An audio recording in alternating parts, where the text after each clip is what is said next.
ఏమిటా కేకలు? కేకలు కాదు సారు, ఆనందంతో నా మనసు ఉక్కిరి బిక్కిరైపోయి. ముందు నువ్వు కూర్చో, చెప్తాను, కూర్చో. ఏమిటో చెప్పండి. మనస్తత్వం మీద నేను 2 సంవత్సరాల నుంచి రాస్తున్న గ్రంథానికి ఏం పేరు పెట్టాలా అని వారం రోజుల నుంచి మదన పడుతున్నాను కదా. చివరికి వాళ్ళ అమృతం లాంటి పేరు స్ఫురించింది. It's fantastic, it's so divine.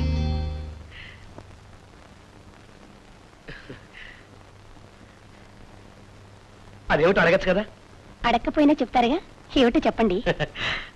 దాని పేరు మానస సరోవరం. అసలు మానస సరోవరం అంటే ప్రతి మనిషి హృదయం ఒక నిర్మలమైన సరోవరం లాంటిది. అందులోకి స్వార్థం, అసూయ, అత్యాశ అనే గులకరాలు విసిరామనుకో, ఆ మనస్సు అనే సరోవరంలో పిచ్చి పిచ్చి అలలు లేచి దాని ప్రశాంతతే నాశనం అయిపోయింది.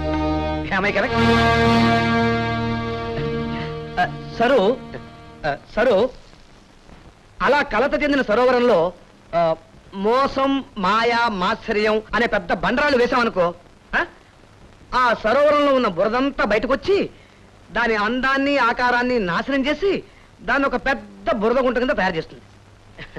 అంటే మనిషిలోని దైవత్వం నశించి రాక్షసత్వం ఆరంభమవుతుందన్నమాట. ఏం సరు, నేను చెప్పేది వేళాకోళంగా ఉందా? వేళాకోళం చేయడం లేదు. మీరు ఆ పుస్తకం రాసినందుకు ఎన్ని వేలు వస్తాయి? సరు సరు, డబ్బుకి మనసుకి చాలా దూరం సరు. కానీ డబ్బుకి మనిషికి చాలా దగ్గర సంబంధం. డబ్బు లేకపోతే జీవితమే లేదు. నువ్వు నీ మానస సరోవరాన్ని డబ్బు అనే పెద్ద బండతో అల్లకలోలం చేసుకుంటున్నావు. మీరు అంతే. డబ్బు వద్దంటూ మీ నెత్తిన బండ వేసుకోవడమే గాక నా నెత్తిన బండ వేస్తున్నారు. హలో, ఉన్నారండి, లక్ష్మీపతి గారు. ఆయన అలో అంటే చాలు పోలోమంటూ ఏడుస్తాడు, గుండె నొప్పని. అసలు ఆయనకి ఏ నొప్పి లేదు. ఇదిగో నిన్న రాసిచ్చిన మందులే కంటిన్యూ చేయమని చెప్పేసి. అదేదో మీరే చెప్పుకోండి. నమస్కారం నమస్కారం. మీకు వచ్చింది గుండె నొప్పి కాదండి, మనస్సు అనేది సరోవరం లాంటిది. హలో హలో, ఫోన్ పెట్టేశాడు.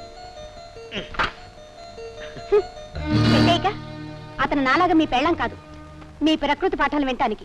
అది కాదు సారు. అయినా డబ్బున్న ఓ పేషెంట్ మందులు కావాలని అడిగితే ఆయనకు కావాల్సిన మందులు ఆయనకిచ్చి మనకు రావాల్సిన డబ్బులు మనం తెచ్చుకోవాలే గాని బాబా గారులాగా బోధనలు చేస్తారేమిటండి? Non sense.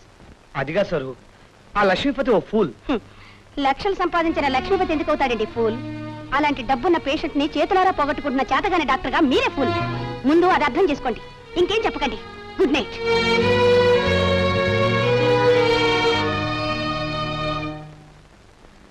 నేను మందు రాసిస్తాను. ఇదేమిటండి డాక్టర్ గారు, పాపకి మందు రాసిస్తాను అని తల్లి ప్రేమ కావాలి అని రాశారేమిటండి? అవునండి, పాపకి ఇప్పుడు కావాల్సిన తల్లి ప్రేమే. తల్లి ప్రేమ? భలేవారండి డాక్టర్ గారు. నేను మా ఆవిడికి ఓన్ హస్బెండ్ సార్. నాకే 6 నెలలకోసారి ఇలా దర్శనం వెళ్ళిపోతూ ఉంటుంది. మరి మిస్టర్ బలవంతరావు, నేను చెప్పేది కూడా అదే. మీ పాపకు తల్లి ప్రేమ కరువైంది, మీకు మీ భార్య అనురాగం దూరం అయింది. అందుకని నా మాట విని మీ ఆవిడని ఉద్యోగం మానేసి ఇంట్లో ఉండమనండి. మీ ఇద్దరు ఆరోగ్యాలు బాగుపడతాయి. ఎందుకంటే మీ మనస్సు అనే సరోవరంలో ప్రశాంతత ఏర్పడాలంటే ప్రకృతి సౌందర్యాన్ని ఆస్వాదించాలి. మీరు ఏమనుకోనంటే అదో చిన్న మనవండి. చెప్పండి.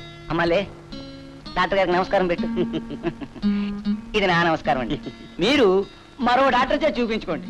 మా గొప్ప డాక్టర్ దొరికా నట్ట డాక్టరే. చూసావా సరు, అతనెవరో ఒట్టి అమాయకుల్లా ఉన్నాడు. ఆ పిల్ల తల్లి బెంగతో బాధపడుతుంటే జ్వరానికి మందులు ముట్టినాడు చూడు. ఇప్పుడే కాదు, రోజు చూస్తూనే ఉన్నాను. నిన్న రాత్రి ఓ లక్షాధికారి ఫోన్ చేస్తే వెళ్లి ఆశ్రమంలో జాయిన్ అవ్వమన్నారు. ఇప్పుడు ఇంకెవరో పేషెంట్ వస్తే ఉద్యోగం అనేసి నక్షత్రాలు ఎక్కటమంటున్నారు. నువ్వెందుకు అలా చిటపట్లాడిపోతున్నావో నాకు తెలుసు. వాళ్ళకేవో మందులు రాసి 50 60 ఫీజు తీసుకోలేదు, అదేగా నీ కోపం. నిజానికి వాళ్ళకి ఏ జబ్బులు లేవు సారు. వాళ్ళు ఎలా తగలడితే మీకెందుకండి?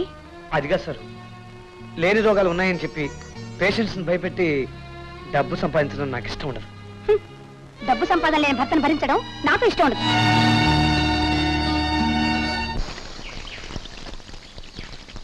Good morning sir. ఎవరు? ఓహో, గుడ్ మార్నింగ్. Good morning. పుస్తకం వచ్చిందా? వచ్చిందండి పీపీపీలో. Good, very good. ఈ పుస్తకం ఏమిటో తెలుసా?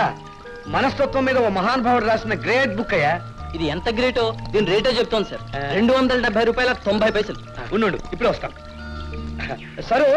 సరు ఢిల్లీ నుంచి రేర్ బుక్ ఒకటి వచ్చింది. ఈ నెలలో నా ప్రాక్టీస్ కొంచెం డల్ గా ఉంది. నీ దగ్గర కొంచెం డబ్బు ఉంటే ఇస్తావా? నా దగ్గర డబ్బు లేదు. నిన్ననేగా నీ జీతం వచ్చింది. వస్తే అది నా కష్టార్జితం. మీ చెత్త పుస్తకాలకు దారిపోయలేను. యూసి సరు, ఇది చాలా మహత్తరమైన గ్రంథం. ఇది చదివితే ఎంత విజ్ఞానం వస్తుందో తెలుసా? ఓహో, కొత్తగా వచ్చిన విజ్ఞానాన్ని అమ్మి నాకు తులం బంగారం కొనగలరా? సంపాదన చేతగాని మీకు ఆ పుస్తకాలు అన్నం పెడతాయా? అయితే ఇవ్వవా? ఇవ్వను. మీరేం నవ్వక్కర్లేదు. ఇవన్నీ నా కష్టార్జితం. పగల కొట్టుకుంటాను, విసిరేసుకుంటాను. ఇక నుంచి ఇలాంటి చెత్త పుస్తకాలు కొన్నారంటే ఊరుకోను. నా అదృష్టం కొద్దీ మా నాన్న ఇల్లు ఇచ్చాడు కాబట్టి సరిపోయింది. లేకపోతే మిమ్మల్ని కట్టుకున్నందుకు ఆ తోటలో గుడి చేసుకుని బ్రతకాల్సి వచ్చేది.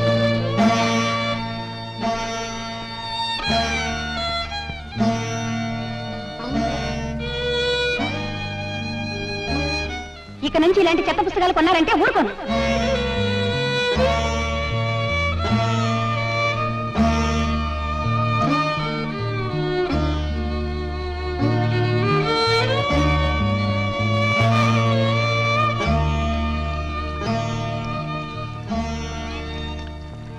Sorry.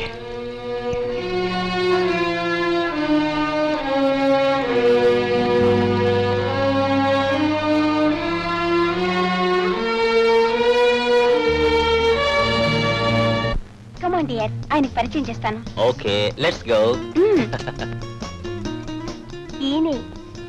Hi, how do you do? I'm Anand, doctor Anand. I am Madan, మానని చోరా నా నిక్ నేమ్. వీరికి షుగర్ ఫ్యాక్టరీ కూడా ఉంది. In addition to 4 rice mills. ఆయన నా ఫ్రెండ్. ఫ్రెండా? మీరు మాట్లాడుతూ ఉండండి, నేను వెళ్ళి డ్రెస్ చేంజ్ చేసుకొస్తాను. ఓకే. ఏమిటి మీ శ్రీమతి గారు నాకు ఫ్రెండ్ అలా అయిందని ఆలోచిస్తున్నారా?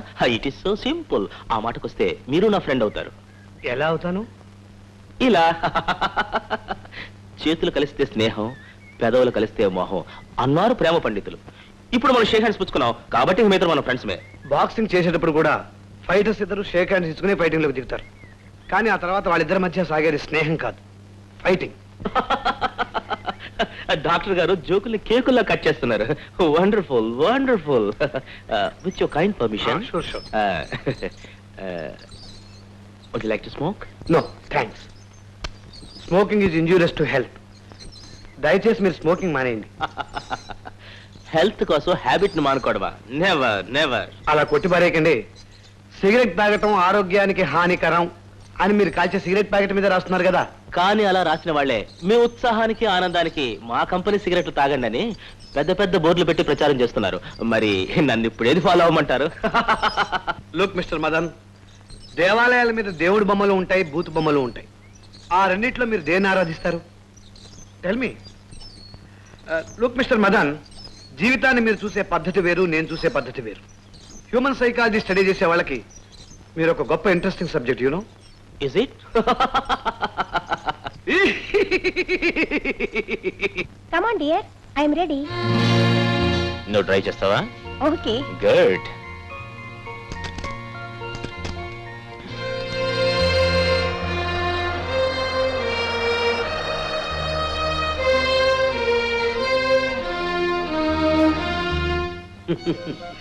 ఆనందా, చూసావా? మమతానురాగాలు వదులుకుని కార్లు కాగితాలు వెంటబడింది నీ భార్య. సరోజకు కావలసింది నీలాంటి మనసున్న మొగుడు కాదురా, రిజర్వ్ బ్యాంకుని జేబులో ప్రిజర్వ్ చేసుకున్న మదన్ లాంటి రాకుమారుడు. I pity you my boy, I PT.